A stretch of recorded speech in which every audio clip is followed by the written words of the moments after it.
నమస్తే, welcome to real news. ముందుగా బులెటిన్లోని headlines చూద్దాం. ప్రపంచ జనాభా దినోత్సవంలో చంద్రబాబు కీలక వ్యాఖ్యలు. జనాభా భారం కాదు, జనమే ఆస్తి అని వెల్లడి. ఎక్కువ మంది పిల్లలు ఉంటే కొన్ని దేశాల్లో అద్దెకి ఇస్తున్నారని వ్యాఖ్య. ప్రతిపక్ష నగదు బహుమతి ఇస్తున్నారని తెలిపిన సీఎం.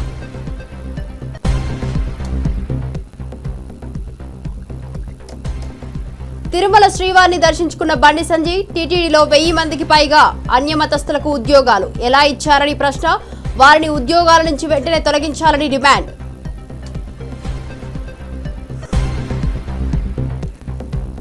హైదరాబాద్ లో రాజ్య భాషా విభాగ స్వర్ణోత్సవ వేడుకలు. హాజరైన AP deputy CM Pawan Kalyan.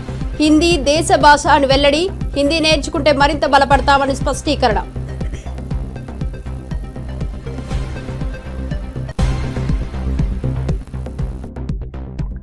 ఎన్నికల్లో బీసీ రిజర్వేషన్లపై తెలంగాణ కేబినెట్ కీలక నిర్ణయం. స్థానిక సంస్థల్లో బీసీలకు 42% రిజర్వేషన్ల అమలు అని వెల్లడి. రిజర్వేషన్లు అమలు చేశాకే స్థానిక ఎన్నికలని ప్రభుత్వ స్పష్టీకరణ.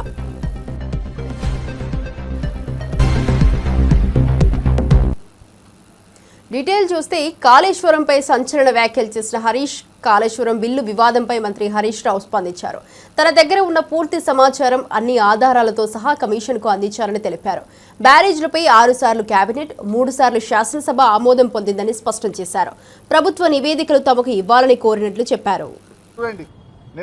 కృష్ణాలో కూడా ఏమంటాడు, 500 చాలని రేవంత్ రెడ్డి అన్నాడు.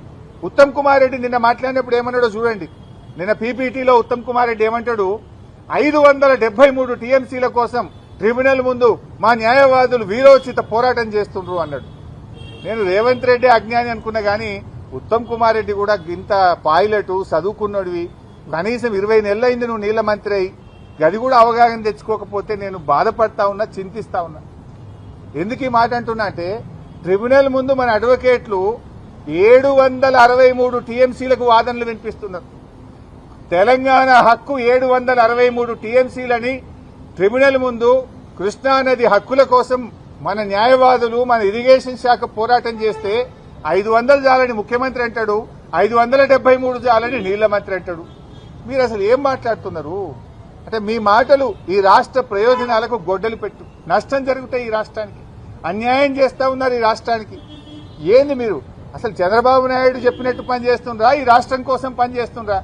500 చాలు, 573 చాలు అనేటువంటి మాటలు అజ్ఞానంతో కూడినటువంటి మాటలు. మన న్యాయవాదులు 763 టీఎంసీల కోసం పోరాటం చేస్తున్నారు. ఇంకోసారి అజ్ఞానాన్ని వీడండి, బాగా చదువుకొని డిపార్ట్మెంట్ తో మాట్లాడి మీరు మాట్లాడండి. కృష్ణాలో కూడా ఏమంటాడు, 500 చాలని రేవంత్ రెడ్డి అన్నాడు. ఉత్తమ్ కుమార్ రెడ్డి నిన్న మాట్లాడినప్పుడు ఏమన్నాడో చూడండి. నిన్న పీపీటీలో ఉత్తమ్ కుమార్ రెడ్డి ఏమంటాడు, 570 టీటీడీలో అన్యమతస్థులకు ఉద్యోగాలు ఇవ్వడం సరికాదని కేంద్ర మంత్రి బండి సంజయ్ తీవ్రంగా మండిపడ్డారు. ఇది హిందువుల ఆస్తి హక్కుగా పేర్కొన్నారు. ఇతర మతస్థుల వల్ల ఆచార వ్యవహారాల్లో ఇబ్బందులు వస్తున్నాయని వ్యాఖ్యానించారు. వెంటనే అడ్డుకట్ట వేయాలని డిమాండ్ చేశారు.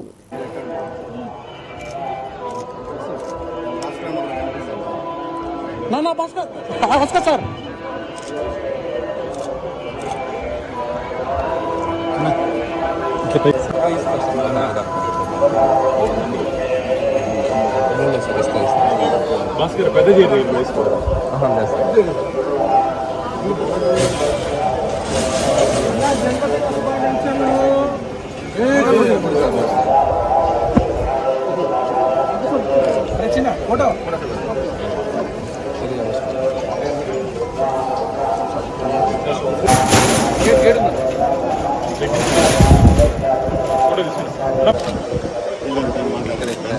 మాట్లాడుతున్నావా?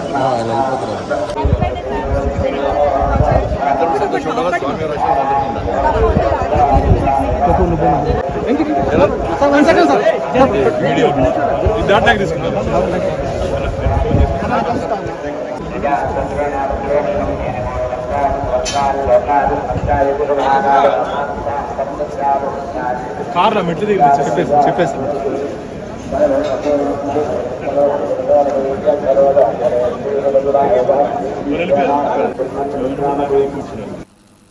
ఉపాధి హామీ బిల్లుల చెల్లింపులో కేంద్రం గ్రీన్ సిగ్నల్ ఇచ్చింది.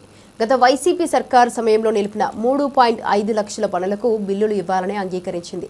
ఎన్డీఏ కూటమి ఏడాది పాటు కేంద్రాన్ని ఒప్పించినట్టు తెలుస్తోంది. 180 కోట్ల బిల్లులకు చెల్లింపు శాశ్వతం అయింది. కోట్ల రూపాయల వర్క్ చేసినటువంటి కాంట్రాక్టర్లని జగన్మోహన్ రెడ్డి గారి ప్రభుత్వం వచ్చిన తర్వాత వర్కులు చేయలేదు అని చెప్పి ఒక కక్ష సాధింపుతో ఆ వర్కులన్నింటినీ క్లోజ్ చేశారు. అప్పటి నుంచి సాఫ్ట్వేర్ కూడా అంతా మారిపోయింది. గత 6 సంవత్సరాలుగా వారికి పెండింగ్ బిల్లులు రాలేదు. కూటమి ప్రభుత్వం వచ్చిన తర్వాత మళ్ళీ ఆ పాత సాఫ్ట్వేర్ అంతా తీసుకొచ్చి సెంట్రల్ గవర్నమెంట్ లో ఉన్నటువంటి రూరల్ డెవలప్మెంట్ అధికారులు, స్టేట్ గవర్నమెంట్ అధికారులు కోఆర్డినేట్ చేసుకుని ఆ వర్క్స్ అన్ని ఈ రోజు రీఓపెన్ చేశాం. ఈ వర్కులకు సంబంధించి 180 కోట్ల రూపాయలు పెండింగ్ సెంట్రల్ గవర్నమెంట్ నుంచి స్టేట్ గవర్నమెంట్ కు వస్తుంది. స్టేట్ గవర్నమెంట్ కొంత మ్యాచ్ చేసి ఈ పెండింగ్ బిల్లులన్నీ కూడా విత్ ఇన్ 30 days లో కాంట్రాక్టర్లందరికీ వెళ్లే విధంగా ఈ రోజున నిర్ణయం తీసుకున్నారు. ఇది చాలా కష్టమైనది. 6 సంవత్సరాల క్రితం జరిగిన వాటన్నిటికీ ఓపెన్ చేయడం అనేది చాలా కష్టతరమైన పని అయినా కూడా సెంట్రల్ గవర్నమెంట్ లో ఉన్నటువంటి అధికారులందరూ కూడా ఈ రోజు ఉన్నటువంటి ఒక గొప్ప స్టేట్ కి సెంటర్ కు ఉండేటువంటి ఒక రిలేషన్ వల్ల వాళ్ళందరూ ఓపికతోటి అన్ని విని దాదాపు 4,30,000 వర్కులు పెడితే అందులో ఒక 60,000-70,000 వర్కులకు కొంచెం ప్రాబ్లమ్స్ ఉన్నాయని చెప్పి అవి తీసేసి 3,50,000 వర్కులు ఎవరైతే వర్కులు చేశారో వాళ్ళందరికీ ఈ రోజున కూటమి ప్రభుత్వం డబ్బులు ఇచ్చేటువంటి పరిస్థితి.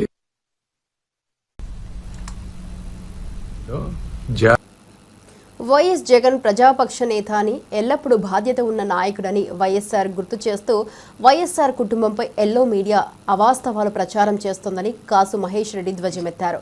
జగన్ గెలిచినా ఓడినా బాధ్యత తీసుకుంటారని, చంద్రబాబు మాత్రం తప్పుడు మాటలు చెబుతున్నారని విమర్శలు వెల్లువెత్తుతున్నాయి. ఒక హెడ్డింగు ఆయన పోలీసులతో మాట్లాడుతుంటే ఫోటోకి హెడ్డింగ్కి అసలు సంబంధం ఉండదు. రప్ప రప్ప అంటూ రెచ్చిపోయిన జగన్ ప్రశాంతంగా మాట్లాడుతున్నాడు అక్కడ పోలీసులతో.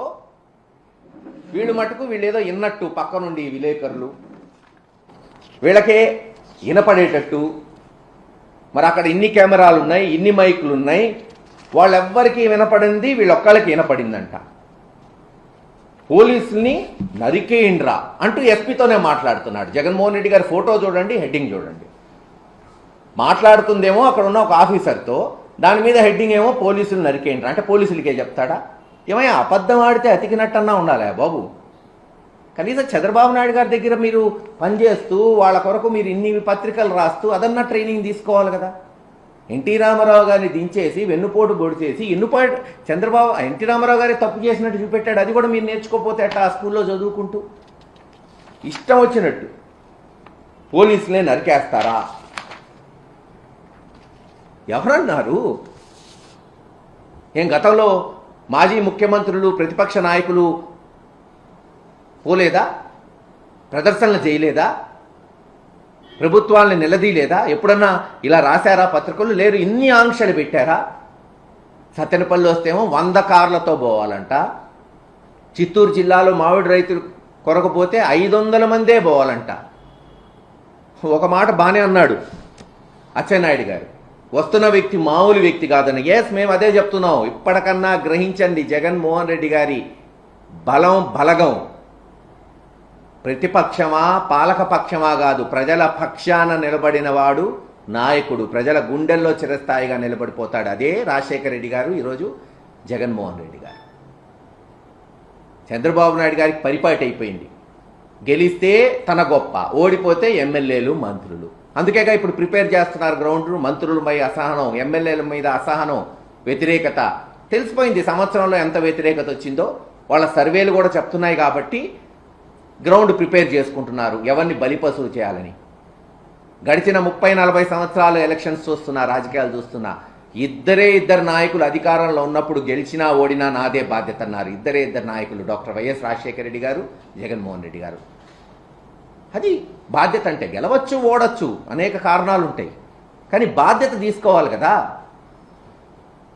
ఇప్పటికన్నా చెప్తున్నాం, ఇప్పుడేమి ఎన్నికలు లేవు, ఇంకా 4 సంవత్సరాలు ఉంది. జగన్మోహన్ రెడ్డి గారు వచ్చేమి ఓటు అడగట్లయిందాక నేను చెప్పినట్టు కేవలం మీరు ఇస్తానన్న హామీలు నిలబెట్టుకోండి, మాట మీద నిలబడండి. తక్షణమే ఆడవాళ్ళకి ఇస్తానన్న నెలకి 1,500 లేదు సంవత్సరానికి 18,000 విడుదల చేయండి. డ్వాక్రా మహిళలు అల్లాడిపోతున్నారు అప్పులు కట్టుకోలేక. నిరుద్యోగులకి 3,000 ఇవ్వండి. కనీసం వాళ్ళు పెళ్లిళ్ళు చేసుకొని ఉద్యోగాలు లేక పిల్లల్ని పోషించుకోలేకపోతున్నారు. బీసీలకు 42% రిజర్వేషన్లు కల్పిస్తూ మంత్రివర్గం తీసుకున్న నిర్ణయాన్ని ప్రభుత్వ విప్ ఆది శ్రీనివాస్ స్వాగతించారు. రేవంత్ రెడ్డి చేసిన కామారెడ్డి డిక్లరేషన్కు కృతజ్ఞతలు చెప్పారు. ఇక కేంద్రం స్పందించకపోవడంతో ఆర్డినెన్స్ తీసుకురావాల్సి వచ్చిందన్నారు. ముఖ్యమంత్రి శ్రీ రేవంత్ రెడ్డి గారు ప్రత్యేక చొరవతోటి 2018 పంచాయతీరాజ్ చట్టాన్ని సవరిస్తూ ఒక ఆర్డినెన్స్ తీసుకురావడం ఇది అభినందనీయమైన మాట సందర్భంగా చెబుతూ, కామారెడ్డి డిక్లరేషన్ అప్పుడు బీసీలకు 42% రిజర్వేషన్ ఇస్తామని చెప్పి మహేష్ కుమార్ గౌడ్ గారి నోట ఆనాడు వర్కింగ్ ప్రెసిడెంట్ హోదాలో పీసీ పెండు ఉన్నప్పుడు వారి చొరవ కూడా ఈ సందర్భంలో గుర్తు చేస్తూ 2018 పంచాయతీరాజ్ చట్టాన్ని సవరిస్తూ ఆర్డినెన్స్ తీసుకురావడం, రాబో రోజుల్లో జరగబోయే ఎన్నికల్లో ఈ చట్టం వల్ల 42% బీసీలకు ప్రయోజనాలు ఉండకూరేటువంటి సందర్భాన్ని గుర్తు చేస్తూ రాష్ట్ర అసెంబ్లీలో బీసీలకు 42% బిల్లును బీసీ సంక్షేమ శాఖ మంత్రి పొన్నం ప్రభాకర్ గారు ప్రవేశపెట్టినప్పుడు ఆ 42% బిల్లును బలపరిచేటువంటి అవకాశం, మాట్లాడే అవకాశం ఒక బీసీ బిడ్డగా నాకు రావడం పూర్వజన్మ సుకృతంగా భావిస్తూ ఆ రోజే గౌరవ ముఖ్యమంత్రి రేవంత్ రెడ్డి గారు ప్రత్యేకంగా అభినందనలు చెప్పడం జరిగింది. ఈరోజు రాష్ట్ర శాసనసభలో బిల్లును ఆమోదింప చేసుకుని కేంద్ర ప్రభుత్వానికి పంపిస్తే ఇప్పటి వరకు కేంద్ర ప్రభుత్వం ఆ 42% సంబంధించిన దానిపైన తమ చిత్తశుద్ది నిరూపించుకోలేరు. కేంద్ర ప్రభుత్వం దీనిపైన ఊసే పలికిన సందర్భంలో బీజేపీ, బీఆర్ఎస్ పార్టీలు రెండూ కూడా మా ముఖ్యమంత్రి శ్రీ రేవంత్ రెడ్డి గారిని అభినందించాలి, స్వాగతించాలి. మీరు ప్రత్యేకంగా మా ముఖ్యమంత్రికి అభినందనలు చెప్పి మీ చిత్తశుద్ది నిరూపించుకోవాల్సిందిగా కోరుతా ఉన్నా. ముఖ్యమంత్రి శ్రీ రేవంత్ రెడ్డి గారు ప్రత్యేక చొరవతోటి 2000 ఆంధ్రప్రదేశ్ ఉప ముఖ్యమంత్రి పవన్ కళ్యాణ్ రాజ్య భాషా విభాగ స్వర్ణోత్సవ వేడుకల్లో పాల్గొన్నారు. ఈ కార్యక్రమం ద్వారా కేంద్ర, రాష్ట్ర ప్రభుత్వాల మధ్య భాషా ప్రాధాన్యతపై చర్చలు, కలిసికట్టుగా అభివృద్ధి అంశాలు ఉద్భవించాయి. పవన్ పలు కీలక అంశాలపై సున్నితంగా స్పందించారు. इसके लिए मैं माननीय प्रधानमंत्री श्री नरेंद्र मोदी जी का विशेष आभारी हूँ. उनकी हिंदी सेवा और सभी मातृभाषाओं के प्रति सम्मान भाव के लिए मैं हृदय से कृतज्ञ हूँ. मैं माननीय गृहमंत्री श्री अमित शाह जी का हार्दिक आभारी हूँ. मैं इस कार्यक्रम के मुख्य अतिथि माननीय केंद्रीय कोयला खान मंत्री श्री किशन रेड्डी जी तथा राज्यसभा के उपसभापति महोदय श्री हरिवंश जी का हार्दिक स्वागत करता हूँ. मंच पर आसीन सभी गणमान्य अतिथियों, हिंदी शिक्षाविद प्रोफेसर माणिक्यांबा जी, प्रोफेसर अनंत कृष्णन जी, अंशली आर्या जी एवं सभागार में उपस्थित सभी लोगों का हार्दिक स्वागत करता हूँ. मैं आप सभी को राजभाषा विभाग स्वर्ण जयंती समारोह की हृदय से बधाई और शुभकामनाएं देता हूँ. साथ ही मैं पूरे देशवासियों को इस हिंदी दिवस की हार्दिक शुभकामनाएं देता हूँ. हमारा भारत विविधताओं का देश है. अलग अलग संस्कृति और भाषाओं से बना है, लेकिन फिर भी हम एक हैं. और इसका सबसे बड़ा कारण है भाषा से जुड़ी हमारी एकता.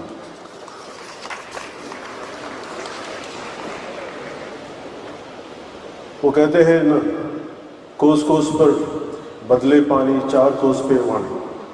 ऐसा ही एक उदाहरण नॉर्थ ईस्ट में अरुणाचल प्रदेश का है, जहां 50 से ज्यादा ट्राइबल लैंग्वेज बोली जाती है, पर एक कॉमन भाषा के रूप में हिंदी उन्हें जोड़ती है.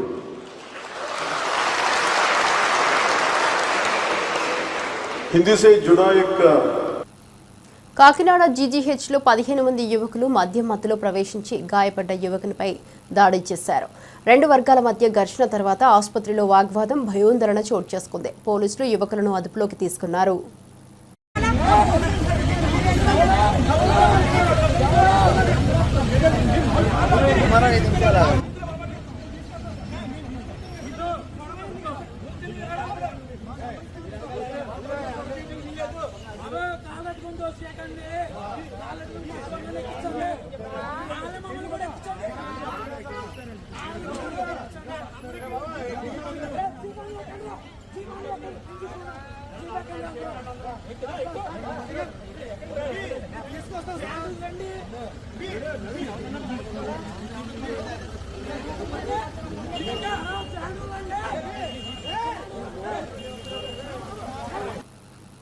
బీసీలకు 42% రిజర్వేషన్లు అమలు అయిన తర్వాతే స్థానిక ఎన్నికలకు వెళ్తామని మంత్రి పొంగులేటి ప్రకటించారు.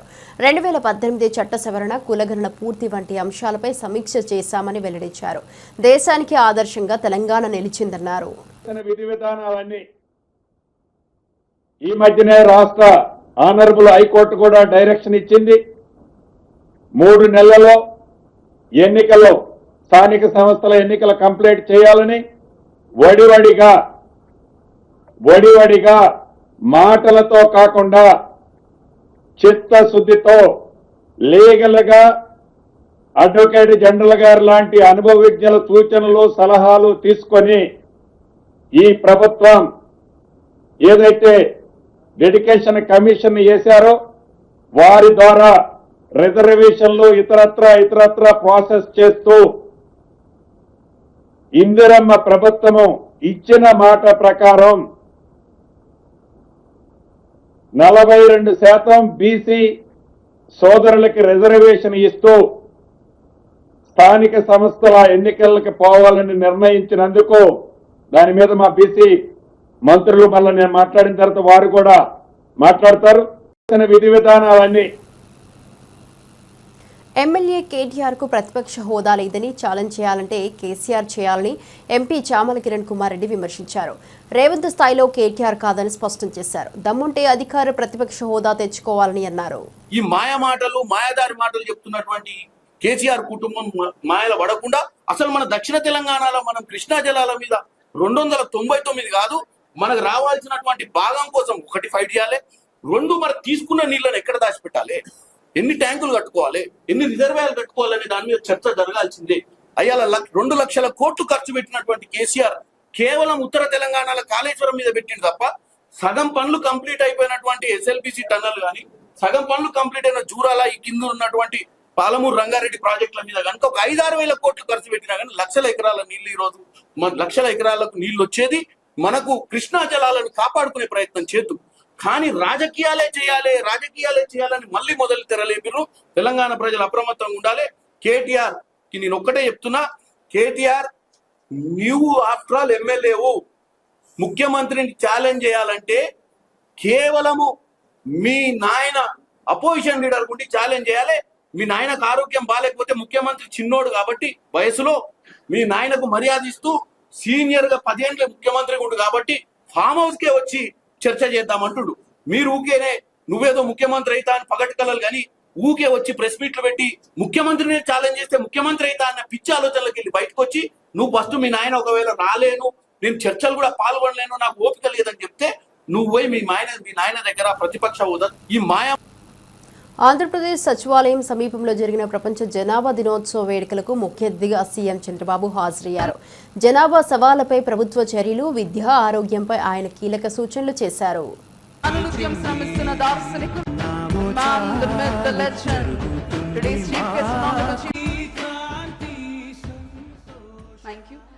Welcome, sir. Thank you so much for attending and enhancing the elegance of the program. I now invite other dignitaries.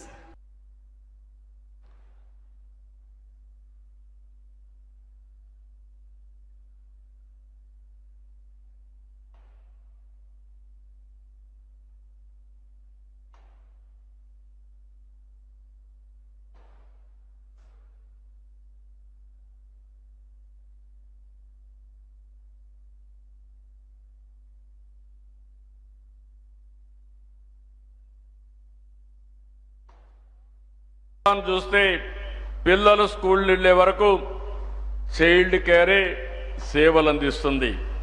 పిల్లల చదువుకు ఆర్థిక సహాయం చేస్తుంది లేదా పూర్తిగా ఉచిత విద్యను కూడా అందిస్తూ ఉంది. ఫ్యామిలీ ఫ్రెండ్లీ పని విధానాల పేరుతో కుటుంబానికి అనువుగా జాబ్ చేసే విధానాన్ని మార్చే పరిస్థితి తీసుకొచ్చారు. ఇప్పుడు కూడా మన వాళ్ళు చాలా మంది సజెషన్ ఇచ్చే పరిస్థితికి వచ్చారు. ఎక్కువ మంది పిల్లలుంటే ఇల్లు కట్టుకోవడానికి ఆర్థిక సహాయంతో పాటు తక్కువ రెంట్తో అద్దెకు కూడా ఇండ్లు ఇచ్చే పరిస్థితికి వచ్చారు. ఇంకొక పక్క దక్షిణ కొరియా మీరు ఒకసారి చూస్తే పిల్లలు కన్న వారికి నెలవారీగా ప్రత్యక్ష నగదు బహుమతులు ఇస్తున్నారు. వివాహం కాన్పులకు సహాయం చేస్తున్నారు. ఐవీఎఫ్ గర్భధారణకు ఆర్థిక సహాయం చేస్తున్నారు. సింగపూర్ను చూస్తే బేబీ బోనస్ స్కీమ్ కింద పుట్టిన ప్రతి శిశువు కోసం కొంత డబ్బుల్ని బహుమానంగా ఇస్తున్నారు. పిల్లలు కనే వారికి మ్యాథ్స్ సేవింగ్స్ కింద ప్రభుత్వ సొమ్ము కూడా ఇచ్చి పిల్లల ఖాతాలో అకౌంట్లు వేస్తున్నారు. ఫ్రాన్స్లో చూస్తే చైల్డ్ అలవెన్స్ కింద 2 లేదా అంతకంటే ఎక్కువ పిల్లలున్న కుటుంబాలకి ప్రత్యేక ప్యాకేజీలు ఇస్తున్నారు. ఫ్రెండ్లీ వర్క్ పాలసీల కింద మహిళల్ని పని సమయాలు కుటుంబానికి అనుగుణంగా మార్పులు తీసుకొచ్చారు. రష్యా రెండవ బిడ్డను కంటే పెద్ద మొత్తంతో నగదు అందజేసే పరిస్థితికి వచ్చారు. ఫ్రీ హెల్త్ కేర్ కింద గర్భిణీలకు ఉచిత వైద్య సదుపాయం ఎన్ని కల్పిస్తున్నారు. హంగేరీ 4 లేదా అంతకంటే ఎక్కువ మంది పిల్లలుంటే కుటుంబాలకు జీవితాంతం ఆదాయ పన్ను రద్దు చేస్తున్నారు. పెద్ద కుటుంబాలకు ఉచితంగా కార్లు పంపిణీ చేస్తున్నారు. ఈరోజు చైనా చూస్తే 12 లక్షలు 2 మంది కంటే 2 పిల్లలుంటే 12 లక్షలు డబ్బులు. శాసన మండలిలో ప్రతిపక్ష నేత మధుసూదనాచారి మాట్లాడుతూ బీసీలకు 42% రిజర్వేషన్లు ఇవ్వకపోతే ప్రభుత్వానిదే బాధ్యత అని హెచ్చరించారు. ఘరానా మోసం కుట్రగా కాంగ్రెస్ చర్యలు అభివర్ణించారు.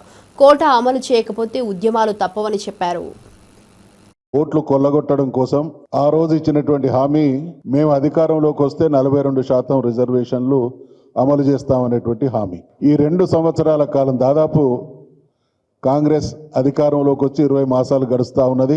మొదట్లో వాళ్ళు చెప్పింది అధికారంలోకి వచ్చినటువంటి మరుక్షణంలోనే ఈ ప్రక్రియ ప్రారంభిస్తామన్నారు. ఈ రోజు నిన్నటి నిర్ణయం తర్వాత కనబడుతున్నది ద్రోహంతో కూడుకున్నటువంటి కుట్ర. 20 మాసాల కాలంలో ప్రతి సందర్భంలో కూడా ద్రోహం చేసింది. మేము అనేక సందర్భాల్లో చెప్పినాం. దేశంలో జరిగినటువంటి రిజర్వేషన్ల విషయంలో వివిధ రాష్ట్రాలు చేసినటువంటి ప్రయత్నాలు, కోర్టుల పరంగా ఎదురైనటువంటి ప్రతిబంధకాలను కూడా వారి దృష్టికి తీసుకొస్తే మేము వీటన్నిటిని అధిగమించి తప్పకుండా తూచా తప్పక 42% రిజర్వేషన్లు అమలు చేసి తీరుతామన్నారు.